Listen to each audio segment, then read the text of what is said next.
Hello, எப்படி இருக்கீங்க? How are you? Hope you are all doing fine by the grace of God wherever you are. எங்கிருந்தாலும் நீங்கள் அனைவரும் நல்ல உடல் நலத்துடன் இருப்பீர்கள் என்பதே என்னுடைய நம்பிக்கை. இந்த வீடியோ பதிவின் மூலமாக நான் உங்களுக்கு உதவி செய்ய காத்திருப்பது ஏற்கனவே நான் சொன்னது போல என்னுடைய ப்ரீவியஸ் வீடியோவில் பார்த்துருப்பீங்க. டிஸ்கிரைபிங் அ ப்ராசஸ். அது என்னுடைய ப்ரீவியஸ் வீடியோவில் பார்த்துருந்தீங்கன்னா டிஸ்கிரைபிங் அ ப்ராசஸ்னா என்ன, அதை எப்படி எழுதலாம், அதுக்கு தேவையான உபகரணங்கள் டூல்ஸ் என்னன்னு சொல்லியிருந்தேன். எப்படி நம்ம ஸ்டார்டிங்கில் எந்த கனெக்டிவ்ஸை பயன்படுத்துறது, மிடில் நடுப்புற எந்த கனெக்டிவ்ஸை லிங்கர்ஸை பயன்படுத்துறது, முடிவில் எந்த கனெக்டிவ்ஸை லிங்கர்ஸை பயன்படுத்துறதுன்னு சொல்லி அந்த வீடியோவில் நீங்கள் பார்த்திருப்பவர்கள் தெரிந்து கொண்டு இருப்பீர்கள். இப்போ இதில் நான் நேற்றே சொன்னது போல் அல்லது இந்த ப்ரீவியஸ் வீடியோவில் சொன்னது போல் என்ன செய்ய போகிறோம் அப்படின்னா, இந்த டிஸ்கிரைபிங் ப்ராசஸ் எப்படி நம்ம எழுதலாம் தெளிவா அப்படிங்கிறத பற்றி நான் டிஸ்கிரைப் பண்ண போகிறேன், விவரிக்க போகிறேன். So if you watch it carefully till the end of my video, you will understand it better. As I had already told you that in my previous video, I actually helped you to understand what does description of a process mean. That was a kind of an introduction to how we can write this particular exercise, which is called description or describing a process. And I explained to you the meaning also, define the meaning also. Describing a process is nothing but explaining or narrating or saying how something is done, or the methodology, the steps that are involved in preparing something. So that was the definition I gave you. So in this video, I am going to continue with the same topic, description of process, especially for the students of 11th and 12th standard, because they are busy or they will be busy for the next 2 or 3 months in the context of, in the mindset of their examination. So describing a process is one of the 3 mark questions, and you can do this easily, very easily you can do this. So I'm just going to explain to you in a detailed manner how this can be done. இதை எப்படி நம்ம எழுதலாம் அப்படிங்கிறத இந்த டீட்டெயிலாக இந்த வீடியோவில் நான் உங்களுக்கு நடத்தி காமிக்கிறேன். வாட்ச் பண்ணுங்கள், முழுமையாக வாட்ச் பண்ணுங்கள், சப்ஸ்கிரைப் பண்ணுங்கள், வியூஸ் இன்க்ரீஸ் பண்ணுங்கள். வாங்க வீடியோக்குள்ளே போகலாம். Come, let's go into the video. So describing or description of a process. See,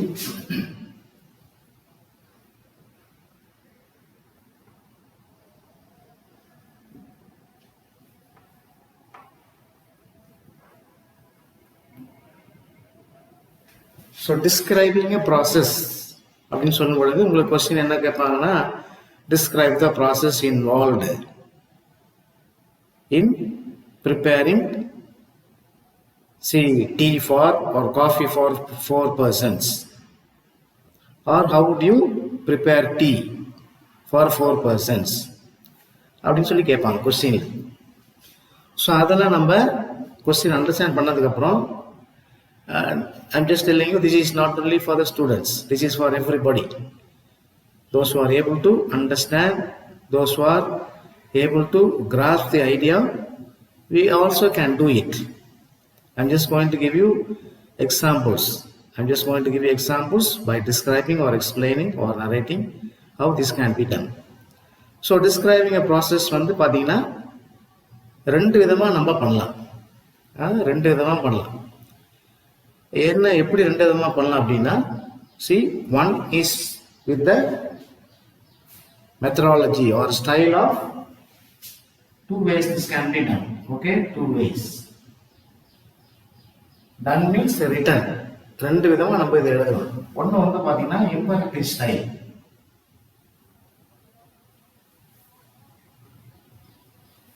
imperative style.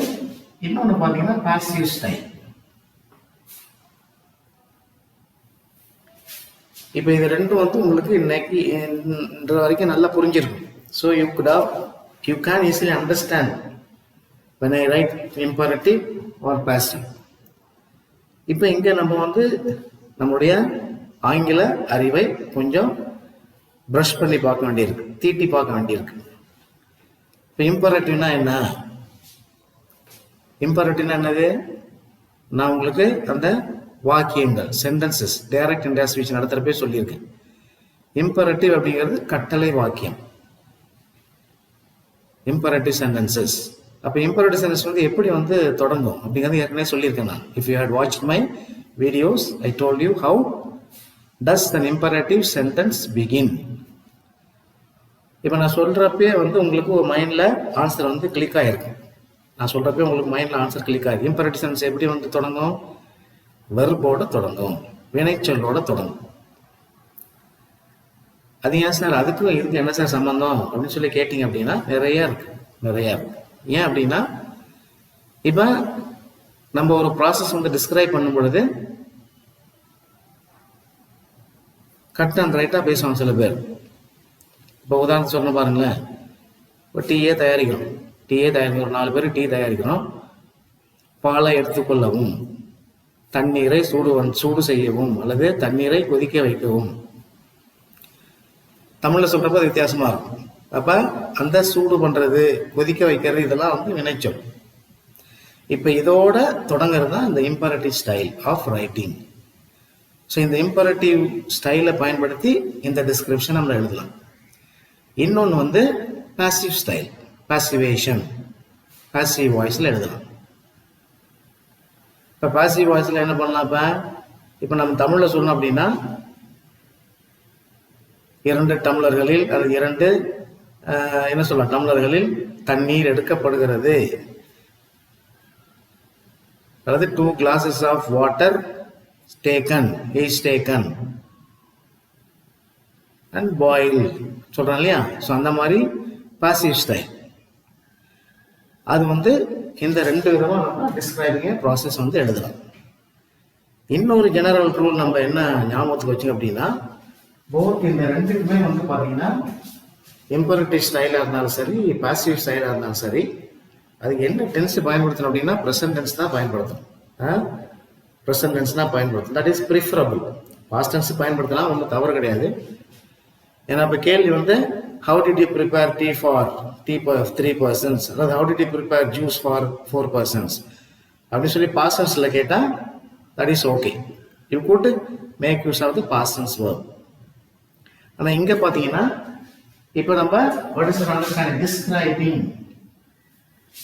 Describing a process அப்படிங்கிறது an action that is done at the time of reference.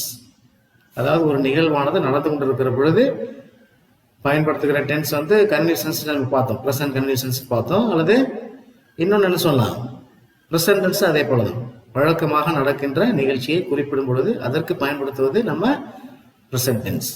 So that we should never forget. அதை வந்து நம்ம என்னைக்குமே மறந்துடக்கூடாது. So அதனால present tense வந்து it is preferable. Present tense தான் பயன்படுத்தணும். டென்ஸ்னாலே நமக்கு என்ன வரணும்? வெறுப்பு ஞாபகத்துக்கு வரும், வினைச்சொற்கள் ஞாபகத்துக்கு வரும். ஸோ அப்போ என்ன அர்த்தம்? நம்ம பயன்படுத்தக்கூடிய அந்த வினைச்சொற்களை வெறுப்பை ப்ரெசன்ட் டென்ஸில் பயன்படுத்தணும். அது வந்து இம்பரேட்டிவ். அப்போ எப்படி சார் பாசிவ்ல எப்படி ப்ரெசன்ட் டென்ஸ் பயன்படுத்தணும்? எப்படி ஆக்டிவ் வாய்ஸ், பாசிவ் வாய்ஸ் பார்த்தோம் இல்லையா? ஸோ இப்போ டேக் அப்படிங்கிற ஒரு வெறுப்பை எடுத்துக்கிட்டீங்கன்னா, உதாரணத்துக்கு டேக் அப்படிங்கிற வெறுப்பை எடுத்துக்கிட்டீங்கன்னா, இந்த வெறுப்பை ப்ரெசன்ட் டென்ஸ்ல பாசிவ்ல எப்படி எழுதலாம்? சிங்குலர்ல எழுதும் பொழுது is taken.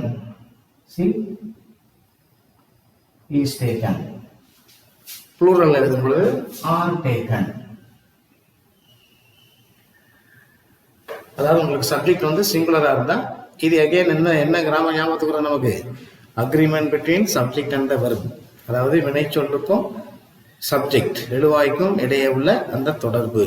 agreement between subject and the verb. Concord அப்படின்னு சொல்லி பார்த்தோம். புரியுதா? ஸோ அப்போ இதான் வந்து உதாரணம். ஸோ டேக்கிற verb பாசிவ் எழுதும்போது is taken. இப்போ cup of milk is taken. Cup of glass of water is taken. Pieces of 2 or 3 apples are taken. Apple juice தயார் பண்ண சொல்றோம். அப்போ 2 or 3 apples are taken. அப்போ அந்த are takenங்கிறத எப்படி நம்ம இம்பரேட்டிவ் எழுதுறது? Take 2 or 3 apples. ஸோ அதான் வந்து இம்பரேட்டிவ் ஸ்டைல். ஓகேங்களா? So very simple. இப்போ நம்ம டிஸ்கிரைபிங்க ப்ராசஸ் வந்து இதுதான் வந்து நம்ம எழுத போகிறதுக்கு முன்னாடி ஞாபகப்படுத்தி வைத்துக் கொள்ளக்கூடிய ஒரு விஷயம். ஓகேவா? ஸோ இதான் வந்து ஜென்ரல் ரூல்ஸ் நம்ம ஞாபகம் வச்சிங்க. So imagine or try to remember that you can write description of a process in 2 ways. One is to use imperative form. Another method is to use passive form. So I am just going to give you examples of two preparation in 2 ways. ஒரு ப்ரிப்பரேஷனை வந்து நான் imperative ஸ்டைலில் உங்களுக்கு எழுதி காமிக்கிறேன். இன்னொரு ப்ரிப்பரேஷனை passive ஸ்டைலில் எழுதி காமிக்கிறேன். அதை நம்ம என்ன பண்ணலாம்? The same preparation written in imperative can be also written in passive form. Similarly, the same passive methodology that is taken or used to write description of a process can be changed into an imperative. So ரெண்டு விதமாக எழுதலாம். இம்பரேட்டிவ்ல எழுதுனதை பாசிவ்ல எழுத முடியும், பாசிவ்ல எழுதியிருக்கிறத இம்பரேட்டிவ்ல எழுத முடியும். So ஆனால் நான் வந்து உங்களுக்கு ஒரே ஒரு இதில் இம்பரேட்டிவ்ல ஒரு உதாரணம், பாசிவ்ல ஒரு உதாரணம் சொல்லி நான் டிஸ்கிரைப் பண்ணி எழுத போகிறேங்க. நல்லா கவனிச்சிங்க. அப்போ ஒன்றை வந்து எழுதி முடித்தோடனையும் இப்போ நான் பாசிவ் ஃபார்ம் எழுதி முடித்தோடனையும் அதை எப்படி இம்பரேட்டிவ்ல எழுதுறது அப்படிங்கிறத நான் வந்து வாய்மொழியாக சொல்லிடுறேன். ஏன்னா it takes a long time for me to write. So அந்த வாய்மொழியை எப்படி நம்ம பயன்படுத்தலாம் அப்படிங்கிறத சொல்லிடுறேன். அதே போல் பாசிவ்ல எழுதுனதை இம்பரேட்டிவ்ல எழுத முடியும். எப்படி இம்பரேட்டிவ்ல எழுதுறது பாசிவ்ல எப்படி எழுதலாம்னு சொல்லி நம்ம வந்து டிஸ்கஸ் பண்ணலாம். ஓகேங்களா? So before we go in to the writing of the description, இதை வந்து நல்லா தெளிவாக வச்சு. ஓகேவா? சிலர் of this of good. I hope you are all with me. என்னோட தான் எடுக்கிறீங்கன்னு சொல்லி நம்பிக்கை. பார்த்துங்க. சி I am just going to right.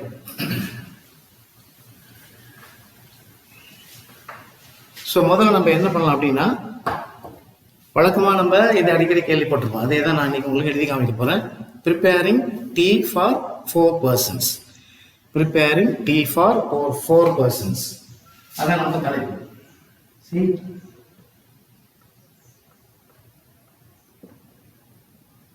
Preparing tea for 4 persons.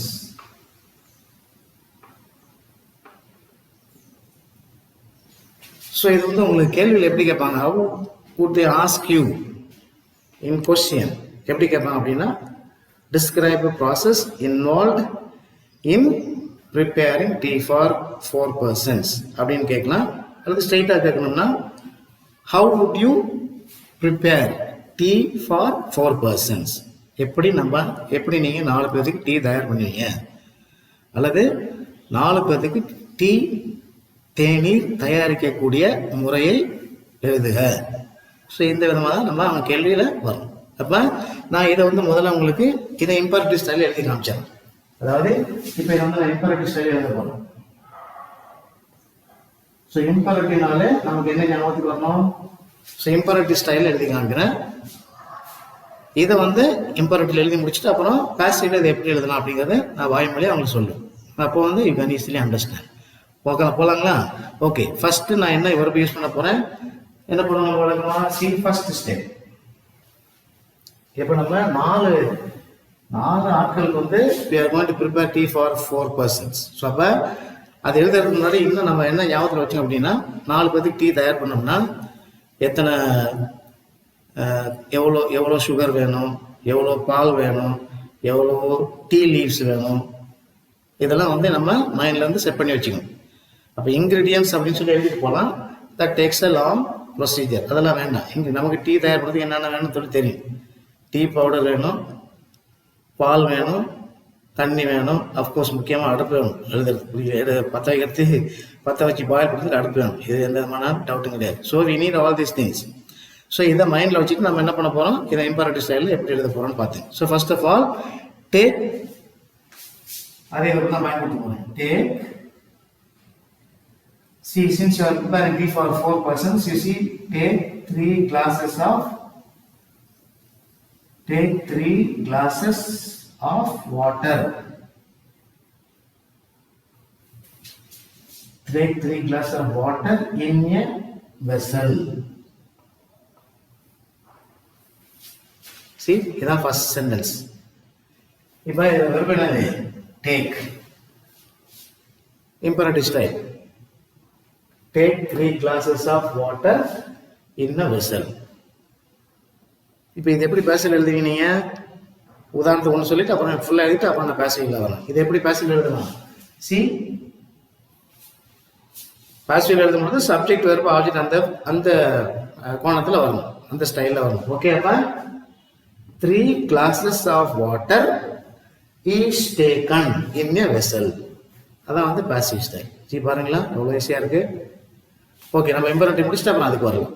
So first step, so take 3 glasses of water in a vessel. அடுத்தது என்ன பண்ண போகிறோம்? சி, நெக்ஸ்ட் பாயிண்ட் வந்து cover. Cover the vessel and boil the water. Cover the vessel அப்படின்னா நீங்க என்ன பண்ணலாம்? Cover the vessel இங்க with a lid கூட போடலாம். Cover the vessel நம்ம பொதுவாக என்ன சொல்லியிருக்கேன், கவர்னு நம்ம மூடி போட்டு மூடிடும். If you want to write in a detailed manner, இன்னும் நல்ல தெளிவாக இருக்கணும், என்ன பண்ணீங்க? Cover the vessel with the lid and boil water.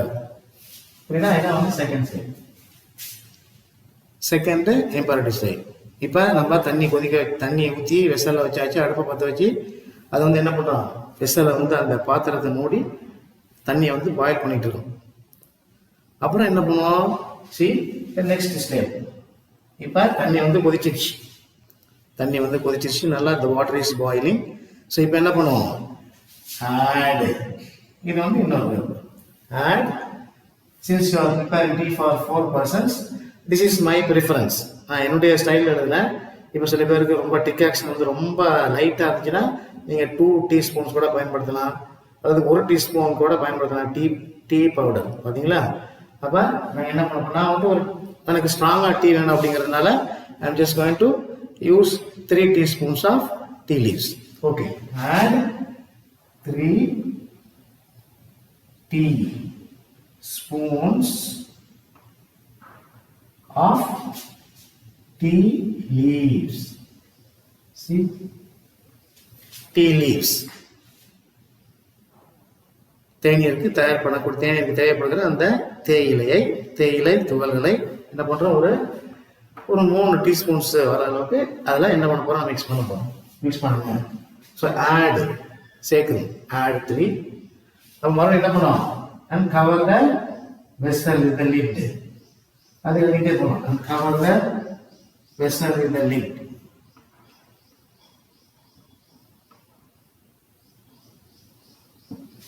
ஏன் அப்படின்னா, ஏன் மூடாம திறந்து வச்சிருந்தோம்னா அந்த டீனுடைய வாசனை எல்லாம் போயிடும்.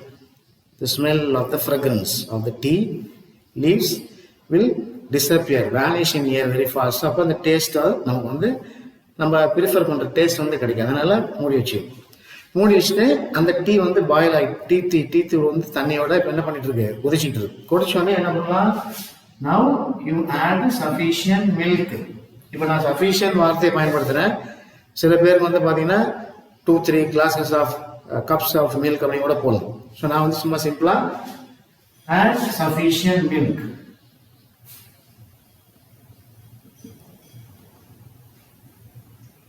add sufficient milk and என்ன பண்ண போறோம், மறுபடியும் பாயில் பண்ணணும். இப்போ பால் எல்லாம் சேர்ந்து அதான் என்ன பண்ணி கொதிச்சிட்டு இருக்கு. இப்போ புரிஞ்சுங்களா? So add sufficient milk and boil. இப்போ என்ன பண்ண வரோம், ஸோ ஒரு பால் டீ தூள் சுடுதண்ணியோட என்ன பண்ணி நல்லா கொதிச்சு நல்லா மிக்ஸ் ஆயிடுச்சு. அப்போ என்ன பண்ண போறோம், இப்போ remove the lid and filter filter the boiled filter the boiled stuff or liquid into a container அல்லது into another vessel or into a container. நான் வந்து container பயன்படுத்துறேன். இது ஒரு புது வார்த்தை பயன்படுத்திக்கலாம். container என்ன பண்றோம், நல்லா கொதிச்சோடனே அதை வந்து என்ன பண்றோம், ஸ்ட்ரெயினர் வச்சு அதை வடிகட்டணும். So வடிகட்டும் container. இப்போ வடிகட்டியாச்சு. வடிகட்டணும் நம்ம அடுத்து என்ன பண்ணுவோம், இந்த சக்கரை தீனி போடல இல்லைங்களா, அப்போ என்ன பண்ண போறோம், again I am using the same word is sufficient, போதுமான. add sufficient sugar and stir it. புரிஞ்சு வச்சுங்களா. அப்புறம் என்ன பண்ணுவோம், serve the hot tea or warm tea என்ன வந்து சேர்த்துக்கணும் into cups. அப்புறமா கடைசியா என்ன பண்ணலாம், taste and enjoy the strong tea. புரிஞ்சு வச்சுங்களா. இதான் வந்து இம்பரேட்டிவ் ஸ்டைல். சக்கரை சீனி பால்லாம் போட்டு மிக்ஸ் பண்ணி என்ன பண்ணாச்சு, கழிச்சு கப்பில் வந்து குடிச்சாச்சு. அப்ப நீங்க குடிச்சு பாருங்க, taste and enjoy the strong tea. இதுல என்ன கஷ்டம் உங்களுக்கு பாருங்க. C now look 1 2 3 4 5 6 7 8 steps are involved here. நான் ஒரு 8 வழிமுறைகள் எழுதியிருக்கேன். இப்போ இந்த முறை பிரகாரம் நீங்க டீ தயார் பண்ணீங்கன்னா டீ வந்துடும் அப்படிங்கிறது எனக்கு நம்பிக்கை இருக்கு. ஏன் அப்படின்னா நான் தயார் பண்ணியிருக்கேன் tea. Already I had prepared tea several days. So this is how I prepare tea. Maybe you may vary. சில பேர் என்ன பண்ணுவோம் அப்படின்னா எல்லாத்தையும் வெசல் பாத்திரத்தை வச்சு தண்ணியை ஊற்றி டீ லீவ்ஸை போட்டு மொத்தமாக எல்லாம் கொதிக்க வைப்பாங்க. அது வந்து சில பேர் style. So depending upon the style of preparing vary. அதை பற்றி நம்ம இப்போ ஒரி பண்ணிக்க வேணாம், அதை பற்றி நம்ம கவலைப்பட வேணாம். நமக்கு தேவையானது டீ. ஸோ இந்த முறை பிரகாரம் நம்ம வந்து கிராமர் ஓரியன்ட் டீ வந்து நம்ம எழுதியிருக்கோம். ஸோ இது வந்து இம்பரேட்டிவ் ஸ்டைல் எழுதியிருக்காரு. இப்போ என்னென்ன வெர்ப் அங்கே ஆட் பண்ணியிருக்கேன் பாருங்க. Only 3 or 4 verbs I added. 2 3 verb தான் ஆட் பண்ணியிருக்கேன்.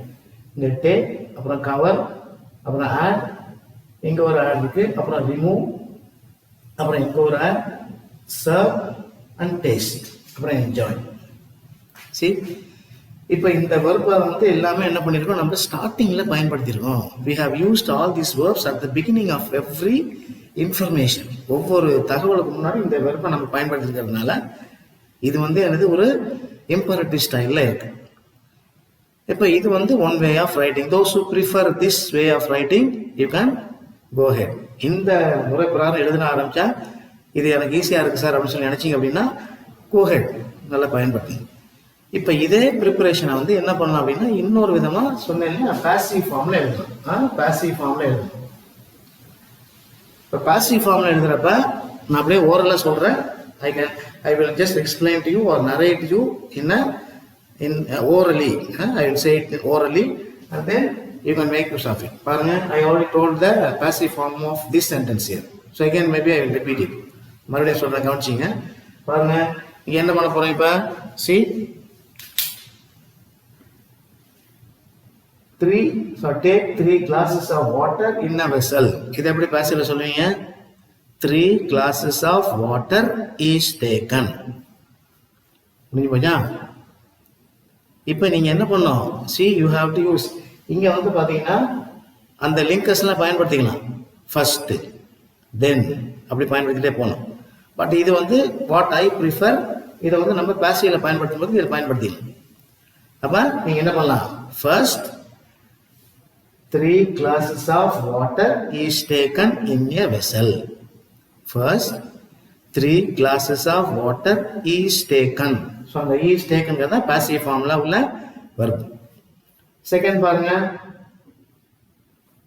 then see the vessel is covered with the lid and the water is boiled. The vessel is covered and the water is boiled. See, ரெண்டு verb இருக்கு. இங்க ஒரு verb இருக்கு பாரு, boil. இங்க ஒரு வினை சொல்லு. Water is boiled. அப்புறம் in addition அல்லது in addition 3 teaspoons of tea leaves are added. இங்க ஏன் plural form பயன்படுத்துறேன்?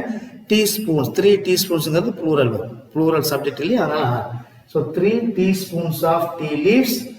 இங்க is added னா you can take that as a single unit.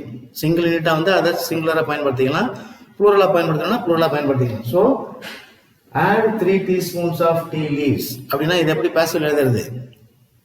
3 teaspoons of tea leaves is added.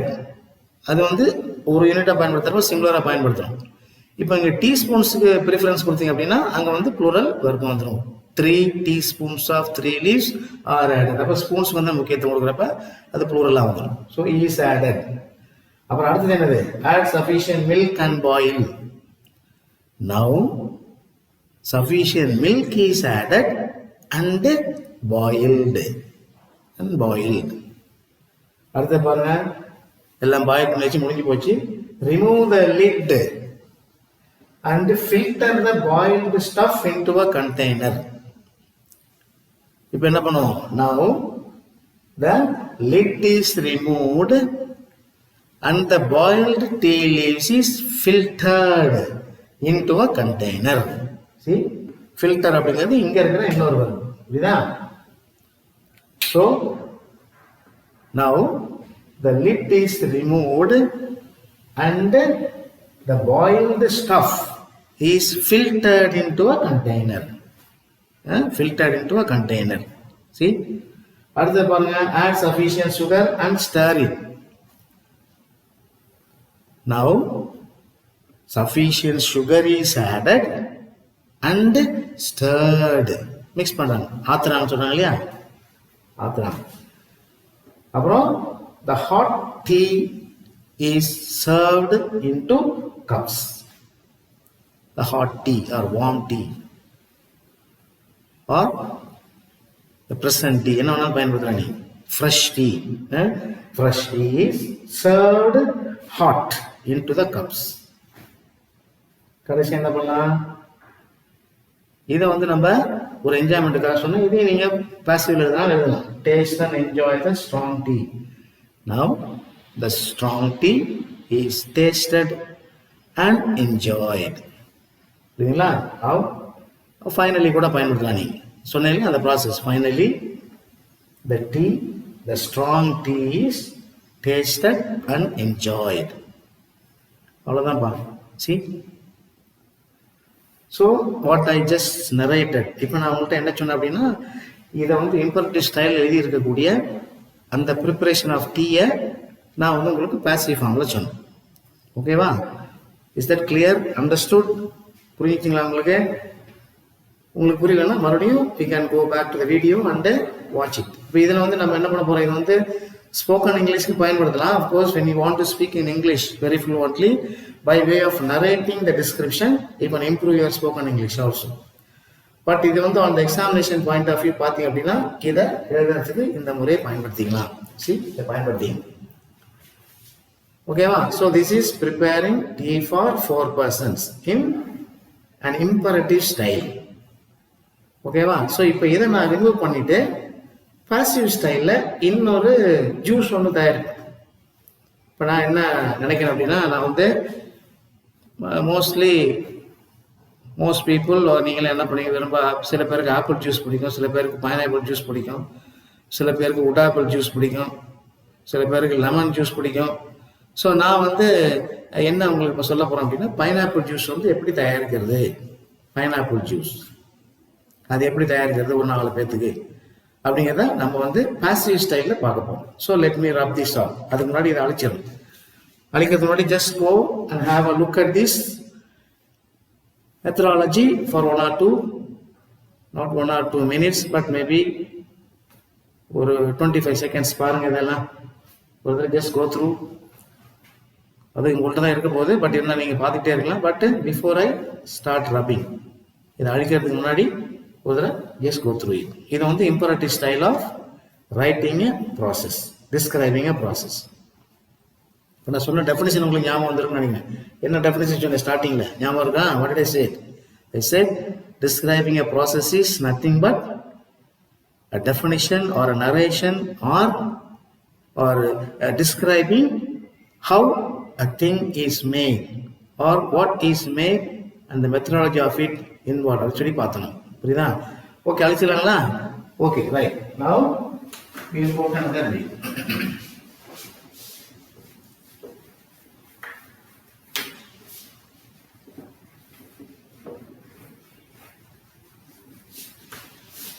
Right. I hope you are all with me. இதோட பார்த்துட்டு இருக்கீங்க, நம்பிக்கை இருக்கு. Okay, இப்போ நம்ம பாசிவ் ஸ்டைல்ல என்ன எழுத போறோம் அப்படின்னா, இப்போ நம்ம பாசிவ் ஸ்டைல்ல என்ன எழுத போறோம் அப்படின்னா, பாசிவ் ஸ்டைல்ல வந்து என்ன எழுத போறோம் அப்படின்னா, அதாவது பைனாப்பிள் ஜூஸ் வந்து எழுத போறோம். இப்போ என்ன தலைப்பு என்ன எழுதலாம்? Preparation of pineapple juice for 4 persons. புரியுங்களா? அதான் தலைப்பு.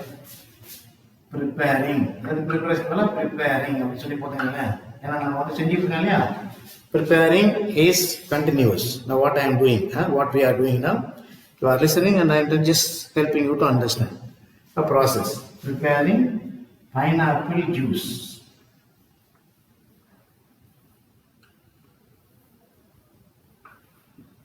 Pineapple juice for say 4 persons.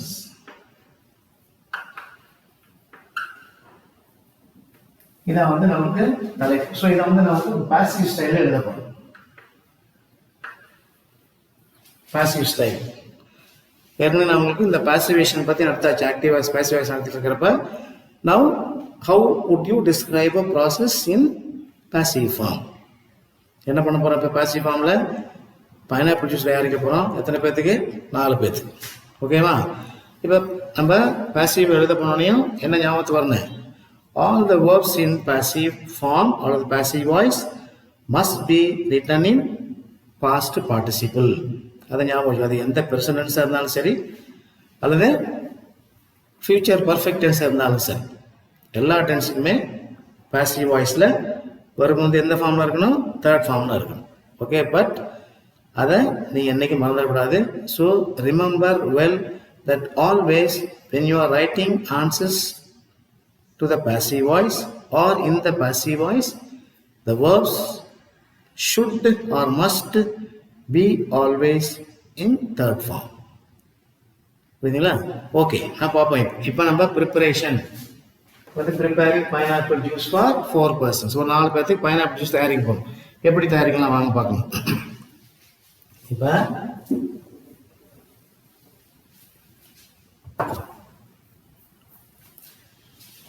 first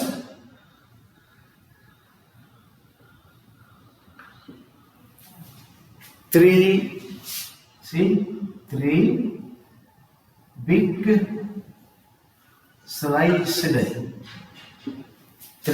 big sliced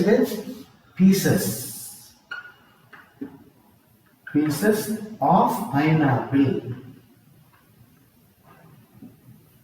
See, first 3 big sliced pieces of pineapple are taken.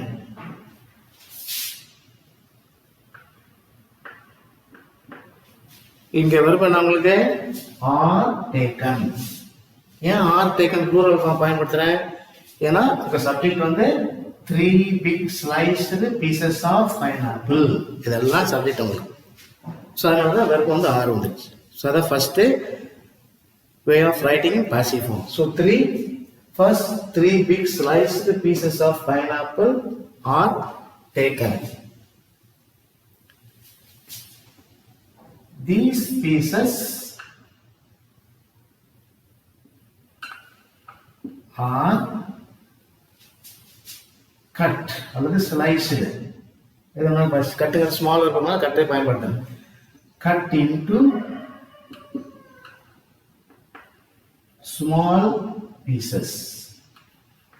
இங்க ஸ்மாலுக்கு பதிலாக நீங்க என்ன பண்ணலாம், டைனி அப்படிங்கிற verb பயன்படுத்தலாம், அல்லது வெரி டைனி, எந்த verb வேணாலும் பயன்படுத்திக்கலாம். டைனி அப்படிங்கிறது adjective, டைனி வெரி இதெல்லாம் adjective சொல்றோம். நான் small pieces அப்படின்னு சொல்லி பயன்படுத்தி small cut into, அதாவது these pieces are cut into small pieces. Second,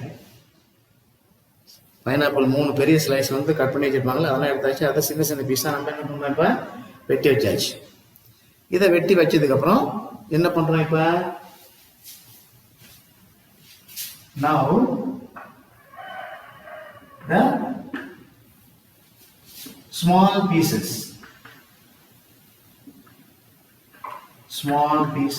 are shifted into a, எங்க போடுவோம், எதுல போட்டு அரைப்போம் நம்ம, mixie jar. in a mixy jar. Now the small pieces are shifted into a mixy jar. அப்ப நீங்க என்ன பண்றீங்க, இப்ப then sufficient water is added. Sufficient water is added. இதை கண்டினியூ பண்ணீங்கன்னா இதை வந்து நீங்க கமா கொடுக்க என்ன பண்ணலாம், followed by adding என்னது sufficient. அதாவது இப்போ நம்ம 4 பேருக்கு தயாரிக்கிறதுனால எத்தனை ஸ்பூன் சுகர் வேணும், சரி நான் வந்து ஒரு குத்து மதிப்பாக எழுதுறேன், ஒரு குத்து மதிப்பான சும்மா ஒரு அப்ராக்சிமேட்டாக எழுதுறேன். adding 3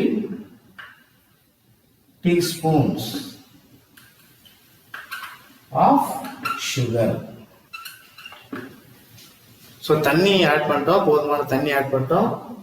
அதுக்கப்புறம் என்னது 3 டீஸ்பூன்ஸ் சுகர் ஆட் பண்ணோம். Sugar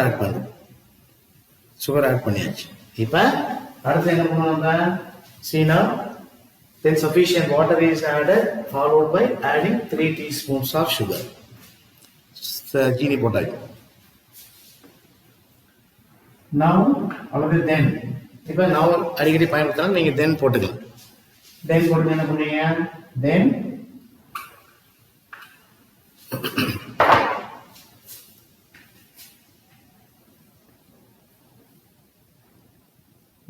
what can you write now?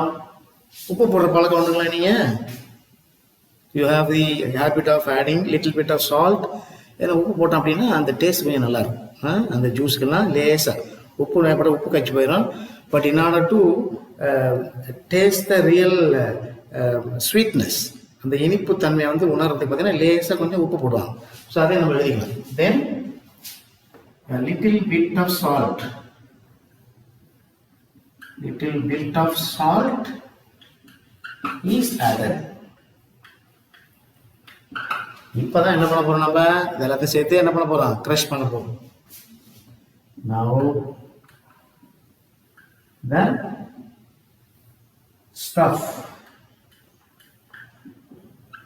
inside the jar, the stuff inside the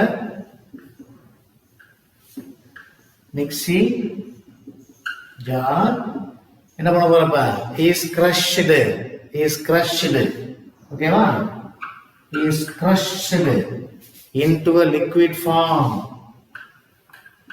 See, into a liquid form.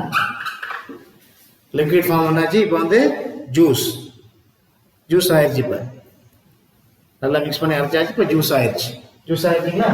Okay, next one என்ன பண்ண போறேன், இப்போ switch off the see. இப்போ இங்க வந்து இந்த switch off the mixer ரீபரட்டில் ஆகும். அப்போ என்ன பண்ணுவோம், நம்ம ஃபைனலி என்ன பண்ணா, the crushed liquid is filtered into a vessel and served in glasses to drink and enjoy.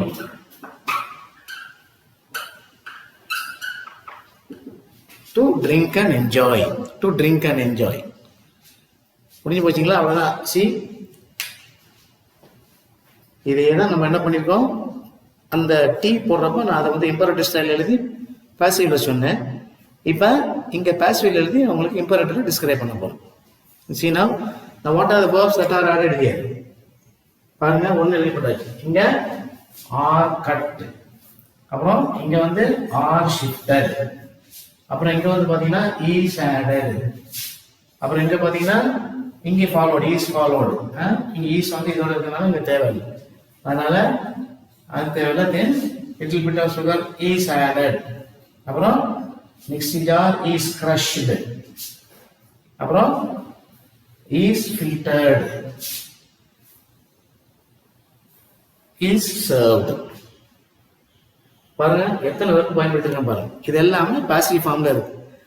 டென்ஸை பாருங்க, எல்லாமே பிரசன்ட் தான் இருக்கும், எல்லாமே பிரசன்ட் தான் இருக்கும், எல்லாமே பிரசன்ட் தான் இருக்கும், ஆனால் பாசிவ் ஃபார்ம்ல எழுதியிருக்கும். இப்போ இதை நம்ம இம்பரேட்டிவ் ஸ்டைல்ல எப்படி சொல்லலாம்? How can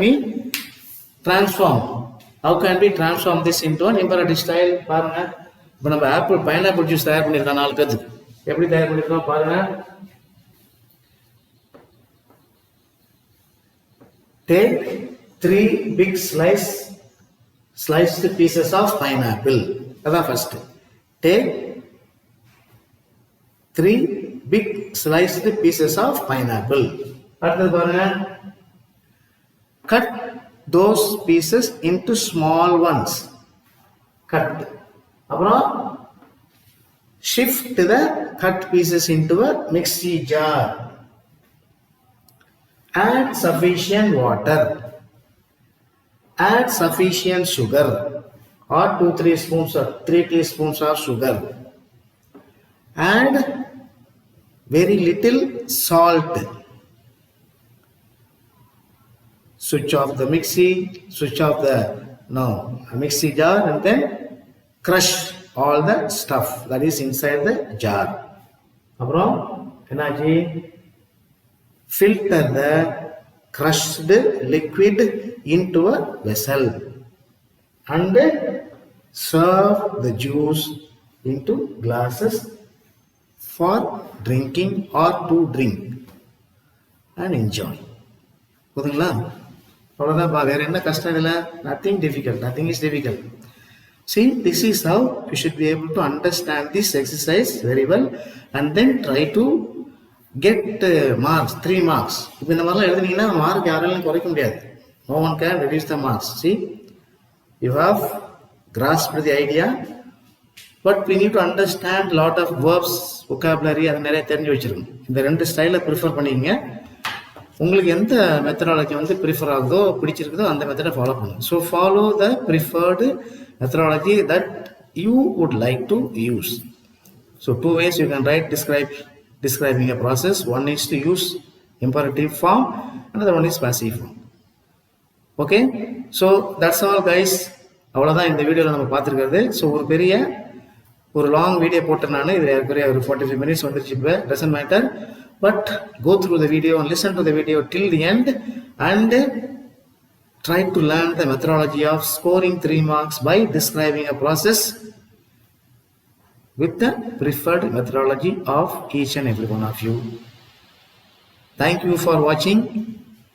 Until I see you in the next video, it's Louis Das signing you off from English Easy Louis channel. Thank you very much and God bless you guys. Bye.